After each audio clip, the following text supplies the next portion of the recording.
Good evening to our viewers in Korea and hello to others tuning in from around the globe. Welcome to Within the Frame. Coming to you live from Seoul, I'm Han Da-eun. Once a nation with ambitions to draw in 10 million international visitors, South Korea has surpassed that milestone not long after weathering the challenges of the pandemic. Now, with sights set even higher, the nation is aiming to attract 20 million travelers and reach over $24 billion in revenue. Fueled by an enduring passion for K-pop, K-food, and a myriad of captivating K-cultural experiences, Korea is gaining wider recognition as a must-visit destination on the global stage. On today's edition of Within the Frame, we delve into the latest trends in Korea's tourism sector and the remaining challenges ahead. To help us gain more insights on the topic, Bae So-young, professor of hotel and tourism management at Kyunghee University, joins us via Zoom. Welcome to the program. Thank you so much for having me here. We also have Chris Tharp, contributing writer at National Geographic Traveler, joining us from the beautiful southern city of Busan tonight. It's so great to have you with us. It's good to be back. Thank you. Professor Bae, let's start with you. The number of foreigners who visited Korea during the first 2 months of this year surpassed 1.9 million, more than doubling the total from last year during the same period. What were the main forces driving the increase? Yes, in January and February of this year, the number of international tourists visiting South Korea increased more than twofold from last year. The tourists from China represent a significant proportion, and there is also a substantial number of visitors from Japan and the United States. And among this, the most remarkable increase is undoubtedly from Chinese tourists. And last year, during the same period, January, February last year, approximately 70,000 Chinese tourists visited Korea. But this year, the number has surged to over 600,000. So during the pandemic, China continuously actually banned the overseas group tour, but scrapped their zero COVID policy in January last year and began to gradually allow Chinese group tours abroad by country.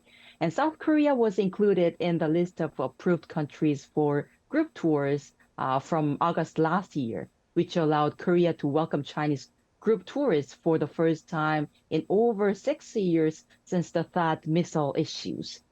And actually, there is one more thing to note is that in the February, it includes the Spring Festival, one of the Chinese biggest holiday season, so during which 110,000 Chinese tourists visited South Korea. And additionally, actually in Busan, there was a global sporting event called World Table Tennis Championships, and I believe it also attracted considerable interest from Chinese nationals. So the drastic increase in the number of Chinese tourists was the main driving force that pushed up the numbers during the first 2 months of this year. And as Professor Bae alluded to, Mr. Tharp, tourists from China accounted for the largest portion of foreign travelers who visited South Korea in February this year. Over 340,400 yoke came to Korea in February alone, according to the latest government data. Now, the figure was followed by travelers from Japan. In your view, what's continuing to attract large flocks of tourists from those two neighboring countries? Well, I think the first issue is just proximity. The greatest number of tourists to South Korea will probably always be from China and Japan, just because they're the closest countries that can travel here. But as Professor Bae alluded to, with China, they were under lockdown during COVID. They couldn't go anywhere, pretty much the whole population. And now that that's been lifted, they're starting to travel more. And also, the economy in China has drastically improved in just this in 2024, in the first quarter, it grew by 5.3%. That news just came out this week, and that has surpassed all expectations. So I think Chinese people have a bit more money in their pocket that they can spend, which South Korea is benefiting from. Also, the Korean won's been very weak. It continues to depreciate, which is bad news when people who get paid in won travel, but it's good news for tourism here because it makes Korea cheaper. So I think that has helped attract neighbors. Also, airfares have been high, so it's cheaper to fly somewhere close. And also, you have visa-free travel to Jeju Island, which attracts a lot of Chinese. The Chinese don't have to go through the process of getting a visa. They can just get a visa on arrival, the tourist visa there.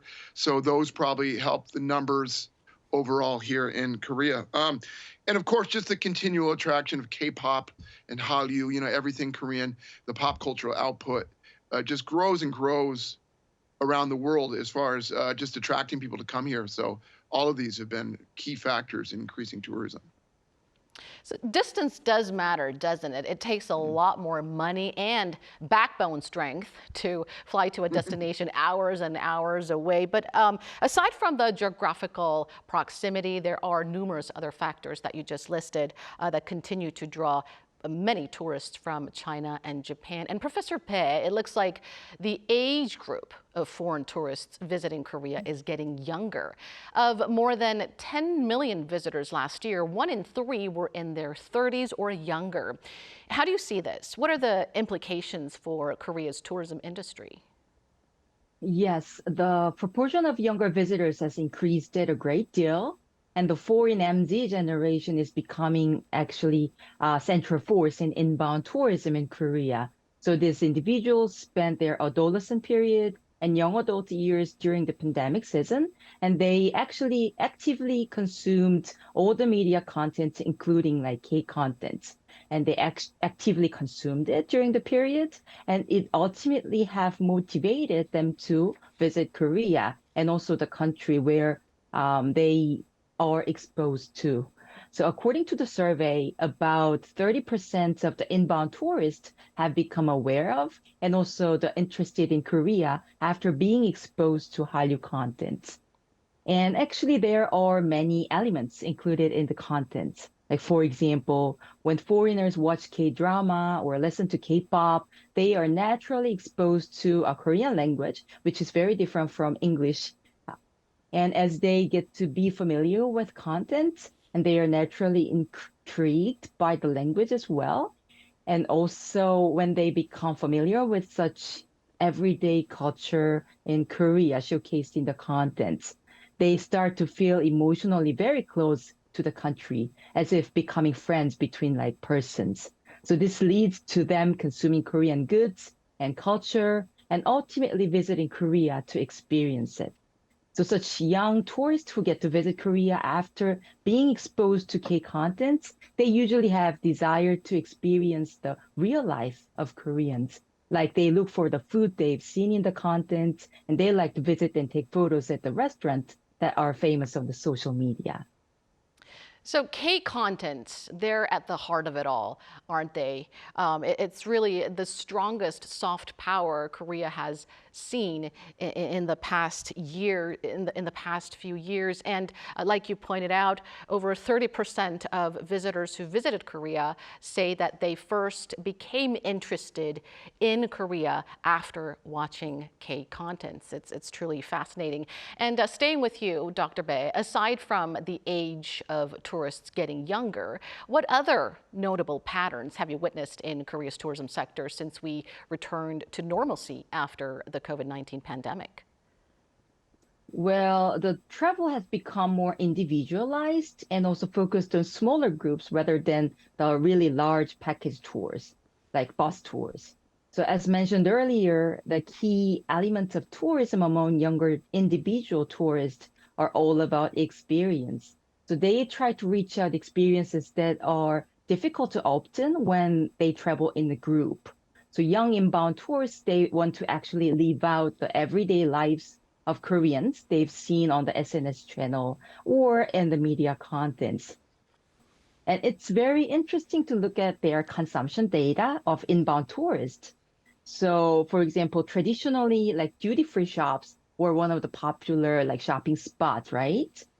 But now, like younger tourists prefer to shop at like daily convenience stores or beauty and health stores because these are the spots where Korean MZ generation actually loves to shop in their daily life.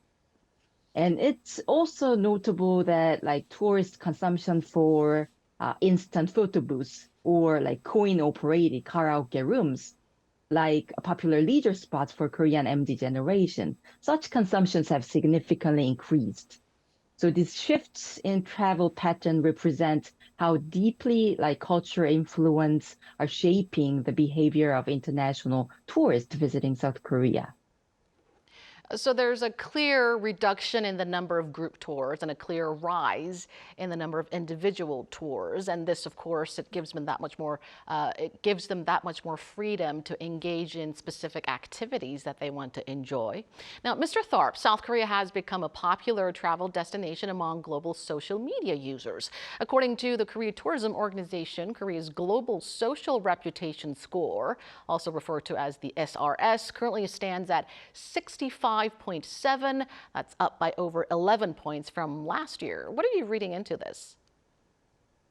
Well, again, part of this is just the kind of luster of Hallyu and K-pop and Korea's pop cultural output that just it continues to rise and rise and get more attractive to people. But I think we need to recognize just what a photogenic place Korea is and why it matches perfectly with social media, especially sites like Instagram or TikTok. For example, just take Korean food. A typical Korean meal is, many, multicolored side dishes presented in a very exciting sort of way, red and different colors, spicy food that really pops and really looks good on social media. So things like that. And people going to like Hanok villages in Seoul or other parts of the country and trying on hanboks. These are very colorful and historical, traditional sort of things that really draw people's eyes. And so they really look good on social media and they're really attractive. Combine this just with the general push by the Korean government and local agencies to increase tourism. And some of these campaigns have been on social media. So I think all of this creates kind of a magnetism that we see in social media particularly. And that's just also the shifting generation of consumers. Young people are making their choices on where to travel less based on magazines or television or more traditional legacy media and more on things that they see on social media. Obviously, that's what rules the ecosystem. And I think we'll just continue to trend in that direction. And South Korea is taking advantage of that.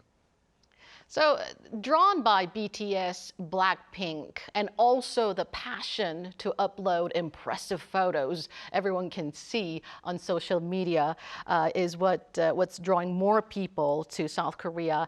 And they're now having greater interest in not just K-pop and K-contents, but also in Korea's rich history, as well as other cultural aspects as well. It's something that Koreans can all be very proud of, but there are also remaining challenges, which leads to our next question. Mr. Tharp, Korea grapples with the chronic issue of regional growth imbalance, a disparity evident in the tourism sector as well. Based on your rich travel experiences, what measures should be implemented to help attract foreign tourists to areas beyond the capital region? This is a great question because it's something I think about a lot because I'm based in Busan. So I see it and feel it all the time that this great city has long sort of lived in the capital's shadow and is finally now just getting the recognition that I think it deserves. And this should go for much of the country. So how do we achieve this? Obviously, Korea doesn't equal Seoul. Seoul is great. People should visit there. There are so many great things to do. It's a thriving, completely uber modern Asian megalopolis. And everybody who visits Korea should spend time in Seoul, but they should also get out of Seoul. And so I think the government on a national level needs to lead initiatives to kind of clue people in, to let visitors know that there's a whole country out there with so much more to see. Spotlight places like Gangwon-do and the natural splendors there, Sokcho and Gangneung and the surfing and the cafe streets and of course Gyeongju and the history that they can find there, the old capital of the Shilla dynasty. Of course, Busan needs to be spotlighted as the second city of Korea that has a different flavor that you'll find in Seoul, the seafood, the beaches, and things that just feel a bit different. It's kind of a unique take. Also, places like Tongyang and the South Coast with all the islands. Jeju-do, of course, for nature and culture. And then Jeollado, both Jeollabuk-do, North Jeolla Province and South Jeolla Province are really interesting food destinations, I think. And the government should let people know that this is like the cradle of Korean cuisine and a place worth checking out. So if I think we need leadership kind of at a top level here to really sort of push these other regions. These other regions are doing it themselves with regional and local campaigns, but until we kind of have a national initiative to emphasize that tourism should expand beyond the capital, I think we need a little help. And so I would encourage to push in that direction. The disparity is quite serious, and it's an area that calls for an urgent attention. And perhaps we can start by ramping up promotion of popular tourist areas outside of the capital region, like Gyeongju, as you've mentioned. There's Bulguksa Temple in Gyeongju, North Gyeongsang Province, which is also a World Cultural Heritage, right? But of course, we'll need some more efforts, some more creativity to come up with some fun and activities that are strong and impactful enough to draw the increasing number of young tourists to those areas that are pretty far from Seoul. Korea doesn't equal Seoul, so I hope tourists can, venture further out to other popular destinations scattered across the country. And hopefully more tourists can take your advice, Mr. Tharp, an advice coming from a travel specialist. Now, Dr. Bae, the government plans to unveil new plans to further boost Korea's tourism industry in the first half of this year. What specific measures should be considered to attract more tourists and build a more resilient and sustainable environment for the tourism sector? Well, as Mr. Tharp highlighted, considering the current centralized tourism demand, with 80% of visitors staying in Seoul, it's very important to achieve balanced development of regional tourism. So first of all, it's crucial to provide, of course, funding support to promote local initiatives that can offer deeper cultural experience and also creative contents that look very attractive on the social media based on the strong local identity.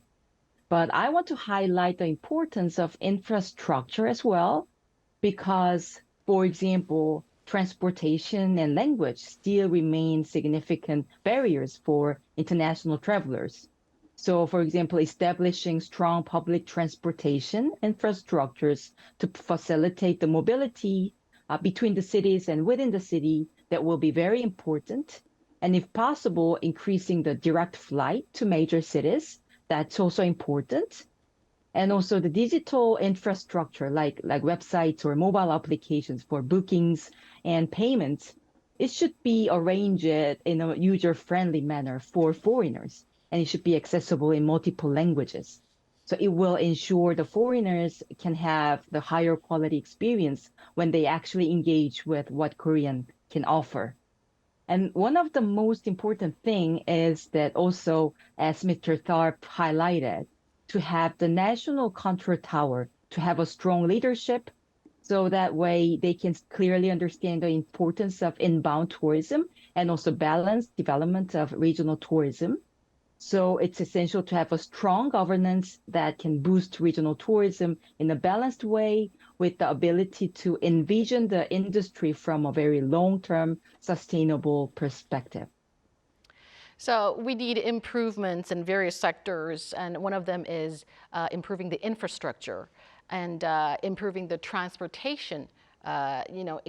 Helping tourists get easier access transportation-wise. That's one important point. And also we need a new control tower that can oversee more efficiently measures related to boosting the country's tourism industry. So Korea has launched a new Overseas Koreans Agency and a new National Space Agency. So perhaps now it can create a new tourism agency that can oversee those measures more effectively. Now, Mr. Tharp, as a travel specialist, what are the standout charms of Korea that you would like to highlight?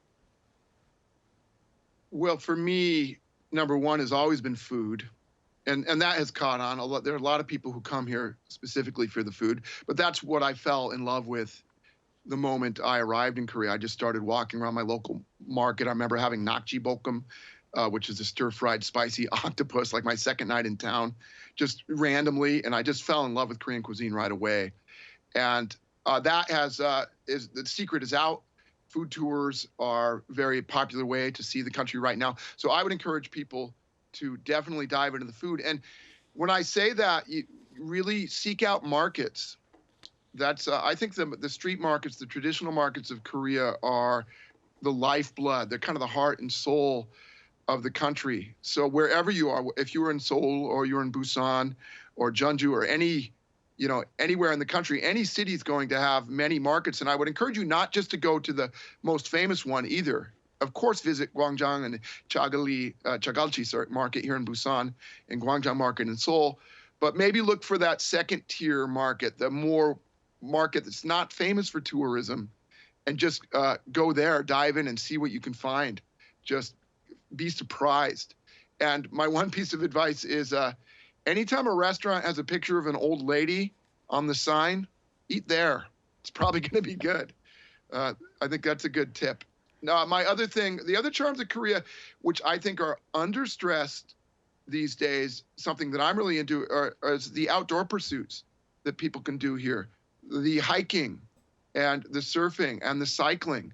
Of course, Korea is crisscrossed with a spider web of hiking routes, not just on the highest mountains, but there's circuit paths like the Jirisan Dule-gil and, of course, the famous Jeju Ole-gil. I've hiked all those. And the Haeparang-gil, which is the East Coast Trail, which goes all the way from Busan to the DMZ, the Namparang-gil along the South Coast. In fact, there's a whole Korea Trail you can hike now, which is, I think it's been completed, which is all three coasts plus a northern stretch. So you can circumnavigate the whole peninsula on foot, and it's a great way to see this country. Also, the cycling infrastructure in South Korea is among the best in the world. You can cycle all over the place. There are bridges, there are paths without cars, places to stop, places to stay, places to eat. So I would emphasize Korea's natural splendors, because I think in the rush of celebrating modern South Korea with the cities and everything high-tech and gleaming and flashy and K-poppy, all that's great. But it's also a really beautiful place where you can really experience nature in a very easy way, because there's always a city or a town very close by where you can eat, where you can stay. You don't have to trek days out into the backcountry to experience nature at its finest. So that's what I would push. That's what I think is the great underappreciated gem here. Well, there you go. The advice from a Busan expert there. And food, of course, is an integral part of a journey, isn't it? And nakjibokkeum, by the way, is one of my favorites too. The explosive popularity of K-contents continues to draw millions of tourists into South Korea each year, but there is room for improvement. So hopefully more efforts will be made to boost the country's tourism sector. All right, we'll leave it there tonight. Thank you so much, Mr. Tharp and Professor Pae, for making time for us. Great analysis. Thanks to both of you. Thank you. Thank you. And that's all from our team here at Arirang. Thank you for watching. We'll be back with more interesting hot topics to discuss with top-notch experts, same time next week. Have a great weekend.